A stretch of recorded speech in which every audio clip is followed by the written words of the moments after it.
Thanks a lot for having me. Thanks a lot for having me here today. I'm here to talk to you about Toastmasters. Now, from what I understand, a lot of you guys work in sales or in marketing, and in that profession, you give presentations, right? You know, Yeah. you guys. How many of you guys get in front of customers and try to sell things? Yeah, a lot. A lot of you? Okay, good. Now, how would you like to be able to crush those presentations? Crush those sales figures. How would you like to do that? Toastmasters can help you do that. So a little bit about me. I'm from the Los Angeles area. That's where I was born and raised. I've lived here in San Diego for about 2 years now. And I've been doing Toastmasters for about 5 years. So I'm not as experienced as somebody who's been doing it forever, but know just enough to be dangerous. You see this acronym here, ACBCL. How many of you guys came to work thinking I didn't have enough acronyms to know today? I'll tell you more about this acronym and the many acronyms that you can earn for yourself in Toastmasters a little bit later. Now, my results from participating in Toastmasters, because that's what we're all in it for here, right? We want results. I'm 35 years old, and I'm a quality manager at a local aerospace company. And typically, a quality manager for the type of product line that I develop usually is in their mid to late 40s, and a lot of times at larger companies in their early 50s. So I was able to achieve what it takes 20 years for somebody to do in about 8 years. And a lot of that I attribute to my participation in Toastmasters, the ability to be able to confidently persuade, the ability to confidently present an idea to somebody and have that person get it. So what's this Toastmasters thing all about? Why are we all here listening to this guy in a suit and tie up here talk in front of you? So Toastmasters is a speaking and leadership development program established back in 1924. There's almost 300,000 members worldwide in 13,500 clubs within 116 countries. That's why it's called Toastmasters International. Whether you're in Guam, Malaysia, here in San Diego, or anywhere else in the world, you can usually find a Toastmasters club. The mission statement of Toastmasters: we provide a supportive and positive learning experience in which members are empowered to develop communication and leadership skills, resulting in greater self-confidence and personal growth. So what's in it for you? You can increase your self-confidence when you're going face-to-face with that client, not feeling inferior or feeling less than them. Become a better, more effective speaker. Become a better, more effective leader, and communicate effectively. Now, why is that important? A lot of times when you're in the marketplace and you're competing for business, it's not the best idea that wins out. A lot of times it's the idea that gets most clearly communicated to the customer, where they can picture it in their head and it works for them. That's usually the idea that wins.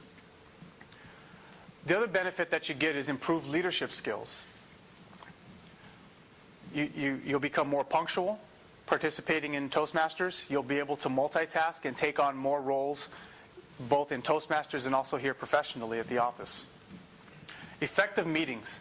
How many of you guys have been in a meeting and it lasted an hour, and at the end of the meeting you were like, okay, what did that guy just talk about? Are there any action items? Is there any direction? And guess what? I'm never going to get that hour back, so I don't want to go to that guy's meeting next time. One of the things about Toastmasters is your meetings will become more effective because you'll start with a clear agenda. You'll have certain roles and responsibilities, and they'll be timed and effective, just like Toastmasters meetings are. Positive mentoring. The cool thing about Toastmasters is when you sign up for Toastmasters, you get assigned a mentor, and that mentor works with you for 6 months to help you get through your first few speeches. And it's cost effective. Now, leadership development, personal development training, and I've gone to quite a few of them. You can go do the Dale Carnegie Institute. You can go do Tony Robbins and fly out to different places in the country. You can sign up for the Landmark Forum down here in Kearney Mesa. But they're all hundreds to thousands of dollars. If you become a member of Smooth Talkers, the club that Tony and I belong to, it's $68 every 6 months. You know, for leadership and communication training, that's a pretty good price. Now, the profile of a Toastmaster. One of the rules of thumb that I have is if you tell me who the 5 people are that you spend the most time with, I can tell you who you are. So you want to be cautious of who you spend your time with and how you spend your time, right?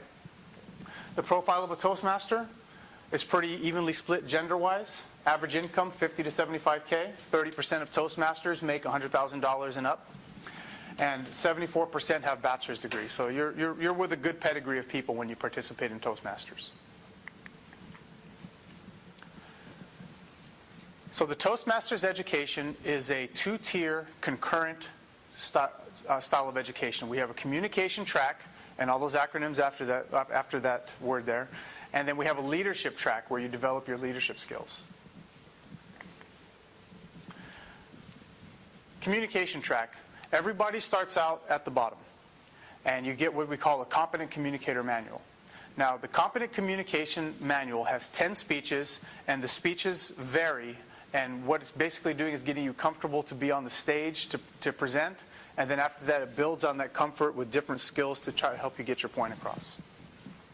Advanced Communicator Bronze, that's what this little tag here says, wherever my tag went.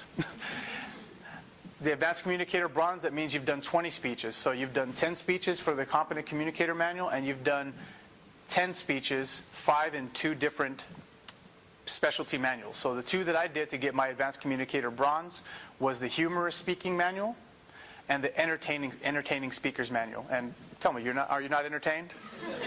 Are you not entertained? Once you've gotten through those speeches, you'll get to what we call the Advanced Communicator Silver. You do 10 more speeches, and then you also speak out of what we call the Better Club Series and the Successful Club Series. And basically what those are those are speeches that Toastmasters International has written that train the clubs on how to more effectively run their clubs and how to become better Toastmasters. It's a canned speech. It's already written for you. All you have to do is use what you've learned and present it. And then finally, you have the Advanced Communicator Gold. Now, Advanced Communicator Gold is the highest level of education you can achieve in the education track. And again, it's 10 more speeches, and then you have the Better Club Series, and you also have to have mentored somebody. Leadership track. Everybody starts out at the bottom, and you also get a manual called a Competent Leader Manual. And in the Competent Leader Manual, there's a matrix of different roles that you can participate in. And what it is you're going to be timing speeches, you're going to be evaluating speeches and giving that positive feedback. You'll serve sometimes as a club officer, whether you're the sergeant of arms, making sure that the room is ready for the club, or you're serving sometimes maybe as the secretary of education. And as the education secretary, you're making sure that everybody's on track to meet their educational goals. Once you've achieved a competent leader certification, you go to the Advanced Leader Bronze. So that means you already have your competent leader, your CL. You've achieved 6 months as a club officer, some of those roles that I told you about, and you've conducted a presentation again from that Better Club Series or Better Speaker Series. The highest education that you can get in Toastmasters for the leadership track is the Advanced Leader Silver. And it's everything that I mentioned previously, and it's also serving in your district area. So one of the ones that people do, and it's pretty easy to do, is an area governor. And what an area governor does is they're assigned 4 different clubs, and they mentor the 4 clubs and oversee them to make sure that they're growing in the right direction. And if the club is having trouble, you go in, you troubleshoot it, and try to help them get back on the right path. Distinguished Toastmaster.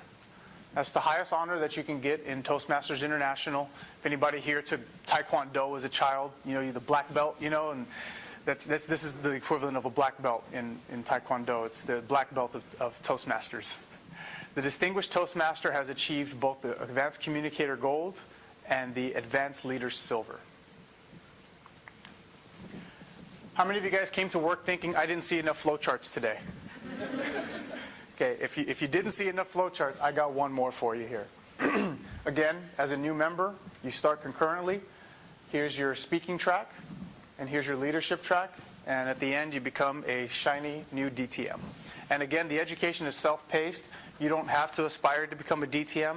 You make the education what you want of it.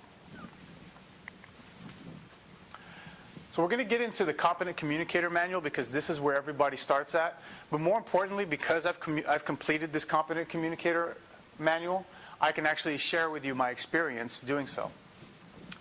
So project number 1, the icebreaker speech. Now, the cool thing about the icebreaker speech is everyone in here has an expertise to complete the icebreaker. You know what that expertise is in? Anybody got it? Yeah, right. It's yourself. It's you. Everybody's an expert on themselves. So the first thing you do with your icebreaker speech, you get up and you come out and you share a little bit about yourself, and the time is 4 to 6 minutes. From there, we get into what we call organizing your speech. Now, you can get up and you can talk about yourself, or you could talk about a hobby, or you could talk about something at work, maybe a project that you're working on. And all you have to do is make sure that your speech has a beginning, a body, and a close. Get to the point. Project number 3. Now, this is one I want to give you guys a little bit of coaching on, because it's actually, it can be a little bit daunting when you're first starting out, but it's actually very simple. So I want to have an opening to my speech. And I want to make point number 1, and I want to have all of my sub-bullets. And then I want to go ahead and transition to point number 2. So I make point number 2. I have all of my sub-bullets. Number 3. I go to point number 3. All of my sub-bullets that are organizing my thoughts. And then I have a closing, and I'm done. Right? Getting to the point. Making sure you have a point. Arguments to support your points. And basically what we're doing is we're starting to build the structure of your speeches and how you write your speeches. How you say it. Project number 4. How many of you guys would be paying attention to me right now if I had this podium in front of me and I had this book and I was reading out of the book every line? I can see you're checking your Facebook status right now because you're not interested in anything I have to say. So how you say things, the inflection in your voice can get somebody's attention. That softening of your voice can get a more intimate or personal relationship with the person that you're speaking to, or can get a point across in a more subtle manner. How you say things and how you say it is important. Project number 5, and we're going to see a little bit towards the end an example of project number 5. Your body speaks. Now, when I was in Toastmasters a few years ago, I was going through the manual, and what you guys, like I told you, I grew up in the LA area, so I used to belong to a rap group. And in project number 5, I did a body speaks thing about the rap group that I belonged to. So I did a couple of my hip-hop moves, and I was kind of beatboxing, kind of doing one of these things. And I was able to communicate my point about how the generation of hip-hop that I listened to shaped who I am today. Vocal variety, and that same speech actually incorporated the vocal variety. The highs and lows of your inflection and your tone can communicate messages differently. Research your topic, particularly for you sales guys, but for everyone here, generally speaking. You want to make sure that what you're speaking about has credibility, that what you're speaking about is backed up by facts. But again, just like the guy that I showed you over there, you don't want to be sitting there just reading a bunch of data to somebody because they're going to tune out. So what you want to be able to do is you want to be able to research your topic, you want to be able to take all of the data, and you want to make it mean something. And then you want to be able to present that information to everybody and then have a backup slide that says, this is where you could find how I did my research. Get comfortable with visual aids. Now, you can come up here and you can do a speech with a PowerPoint, but that's actually kind of boring, the first time anyway. Getting comfortable with visual aids, I've seen very creative things. I saw a lady who had a little elephant deal with a golden thing on the top. It looked kind of like Ganesh, but not with as many arms.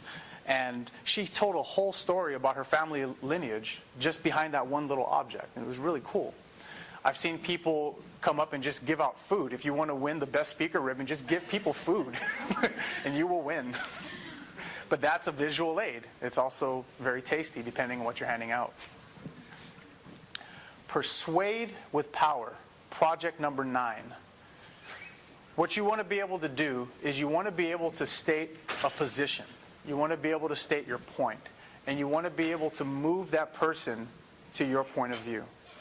A persuasive speech is a powerful speech because it makes people either think about something differently or it calls them to action. And project number 9, that's where you learn how to do that. Project number 10, the last project in the Competent Communicator Manual. Inspire your audience. Now, when you're inspiring your audience, what you're doing is you're calling them to a higher calling. Not only are you calling them to action, but you're making them feel good. You know, did anybody here watch the NBA playoffs? Golden State Warriors, Mark Jackson. Did you ever see how passionate he was on the sideline? And he had all those guys' attention. Or if you watched the Super Bowl, it seemed like Ray Lewis was giving a sermon every week up until the Super Bowl. And statistically, they weren't supposed to beat the 49ers.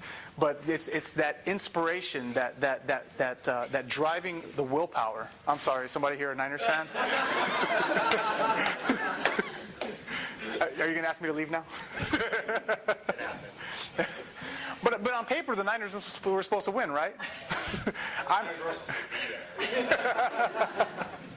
Just work with me here. But that inspiration, that willpower, is what carried those guys. And in project number 10, when you inspire your audience to perform above and beyond what they believe they can do, you'll achieve results. Now, Toastmasters promise. When you sign up for Toastmasters, this is what you're promising. You're promising to attend club meetings regularly. I understand that we all have lives. You can't be at every single meeting and every single event, but you want to make it a priority, because the more that you participate, the more that you speak, the more that you lead, the more you'll grow.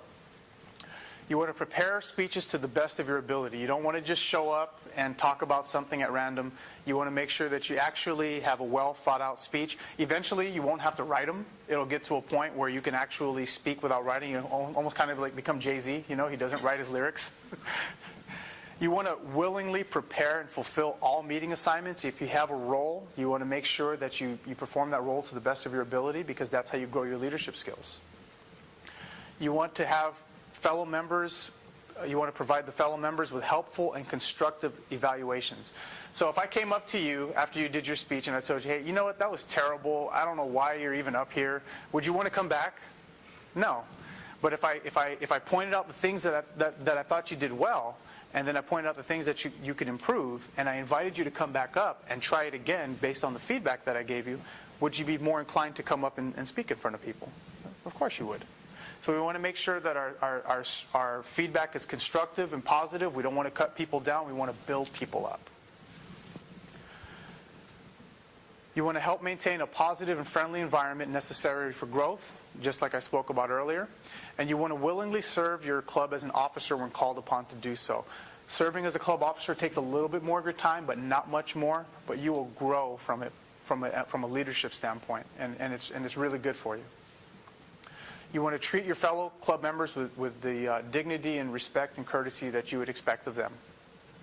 You also want to bring guests. So if you participate in Toastmasters and you get through the 10 speeches, and then you're able to talk to, let's say, a marketing affiliate, and you break into a new niche, and now your bonuses go up or your salary goes up, the business is doing better than it was, and it was from your participation in Toastmasters, wouldn't you want to share that with somebody? Wouldn't you want them to grow as well? Or would you want to say, yeah, I went to Toastmasters and I'm doing better now professionally at work. It was great. I'll talk to you later. Of course not. You'd want to share it with other people. So make sure you bring guests. And we'll talk a little bit more. I've got a flyer that I'm going to hand to Tony a little bit later. If you're interested in learning about Toastmasters and you want to eat as well, we're having a function next month where you can come out and hang out. We're going to do some Hawaiian style stuff, and it'll be really cool. You want to go ahead and adhere to the guidelines and the rules of Toastmasters education. I have a rule that I like to apply to this. Those who take shortcuts get cut short. You don't want to take shortcuts. You want to do it as designed. And finally, we want to maintain a high level of ethics and honesty.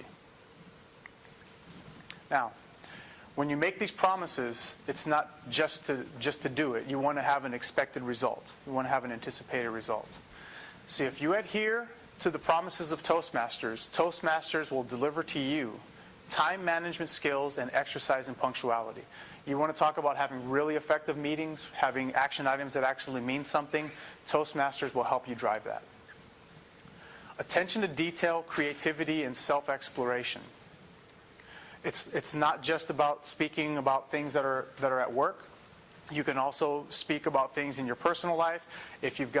We helped one of our members prepare for a retirement speech, And she was able to effectively deliver that speech, and it was very memorable. And had it not been for Toastmasters, she probably wouldn't have even gotten on the stage. Multitasking and team building. One of the things that you learn from Toastmasters is how to wear multiple hats, multiple roles, and do it effectively. And usually, especially in the officer roles, we form subcommittees, and you'll really get to know people, and you'll be able to build teams. And guess what? You can take that skill and you can transfer it here and have effective teams that you can use to achieve your goals. Improve communication and constructive feedback skills. So when you're giving constructive feedback to others, you're going to help them grow. And as you help them grow, you'll help your teams grow and your organization grow. Improve self-confidence and disposition. There was a time, particularly in the beginning before I got involved in Toastmasters, I would not be able to speak in front of a crowd this large. I'd get nervous. But now it's like nothing. It's not a big deal. And you'll have that disposition and that attitude as well. Leadership skills coming from practice and development. As you practice your leadership skills, it will become less and less difficult, and it'll just become natural. Improved mentoring and networking skills. If you go back in your memory a couple slides ago, we talked about the demographic of a Toastmasters participant. Those are the kind of people you want to network with, particularly if you're trying to build up leads and things like that. You want to network with people that are going to help you that are going to help you professionally. And then mentorship. No one's perfect, and everybody can get better. And in Toastmasters, it's one of the things that we do is we look out for each other, we watch for each other, and then we provide that feedback to help you grow. Clearer and more effective communication so that you're not just talking to people, you're making sure that they get it. Self-discipline, and finally, character building. If you deliver on the promises of Toastmasters, Toastmasters will deliver these things to you. So I've got a backup slide here. This is more about Toastmasters on the web. You can look at the main website. Some videos for review, and I won't go into too much detail, but I wanted to make sure that you guys had these to look at if you're still interested in Toastmasters. Darren LaCroix, he was the world champion of public speaking 2001. He runs a comedy workshop out of Las Vegas now. And what he does basically is if you're a stand-up comic or you're a comedy writer, he'll help you be funny. Jim Key, that's a buddy of mine out of Texas, 2003, world champion of public speaking. And what he does now, he gets flown all around the world to try to help people with their presentations. And you can check him out there on the web. Catherine Hatcher, that's another friend of mine. Catherine isn't a world champion of public speaking, but when I met her 4 years ago, she had just become a distinguished Toastmaster. And 4 years later, she was able to quit her day job, and she has her own image consulting company now. So the program, like I said, the program works. Norm Nomura, he's a local guy here in San Diego. Really funny speeches that he has online, and he also has very good storytelling skills. So if you want to check that out. And then finally, this guy here. I think you guys have heard of him. I put my speech up here that I did back in 2009, the hip-hop speech. And the reason I put it up there is because I was working in the Competent Communicator Manual. So if you want to get an example of what you'll be working on there, you can check out my speech from there.